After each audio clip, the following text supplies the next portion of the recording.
അല്ലേ? Hello. December എന്ന് പറയുമ്പോൾ നമുക്ക് ഫസ്റ്റ് ഓർമ്മ വരുന്നത് ക്രിസ്മസ് തന്നെ ആയിരിക്കും അല്ലേ? ക്രിസ്മസ് ട്രീയും സാന്റാക്ലോസും ക്രിസ്മസ് ക്രിബും പാതിര കുർബാനയ്ക്കുള്ള ഓട്ടവും ഇതെല്ലാം നമ്മുടെ ഭയങ്കര നൊസ്റ്റാൾജിക് ആയിട്ടുള്ള മെമ്മറീസിൻ്റെ ഭാഗമാണ്. ശരിക്കും നമ്മൾ മിസ്സ് ചെയ്യുന്നതും ഇതുപോലുള്ള കാര്യങ്ങളൊക്കെ തന്നെയാണ് ഇപ്പം. കുറേ നാളായി ഞാൻ വിചാരിക്കുന്നു വീട്ടിലൊരു ക്രിസ്മസ് ട്രീ എല്ലാം സെറ്റ് ചെയ്ത് പണ്ടത്തെ പോലെ എല്ലാം ഒന്ന് കളർഫുള്ളായിട്ട് ആഘോഷിക്കണമെന്ന്. അങ്ങനെ ഈ ഒരു ക്രിസ്മസ് വെറുതെ വിടാൻ ഞാൻ കണ്ടില്ല.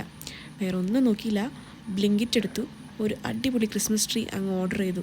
അങ്ങനെ ഒരു 6 ഫീറ്റ് ക്രിസ്മസ് ട്രീയും അതിൻ്റെ ഡെക്കറേഷൻ ഓർണമെൻറ്റ്സ് എല്ലാം നമ്മൾ മേടിച്ചിട്ടോ. അങ്ങനെ ഇപ്പോൾ അത് വെച്ച് ഒരു താജ്മഹൽ പണിയാനുള്ള ശ്രമമാണ് നിങ്ങൾ കണ്ടുകൊണ്ടിരിക്കുന്നത്.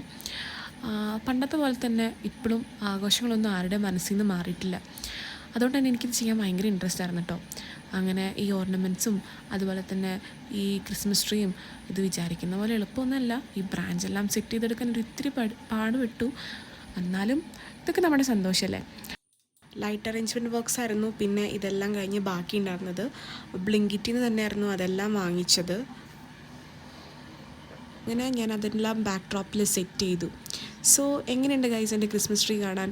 നിങ്ങളുടെ ഏറ്റവും ഫേവറേറ്റ് ആയിട്ടുള്ള ഒരു ക്രിസ്മസ് മെമ്മറി എന്തായാലും നിങ്ങൾ കമൻറ്റ് ചെയ്യണേ. Thank you. ബൈ.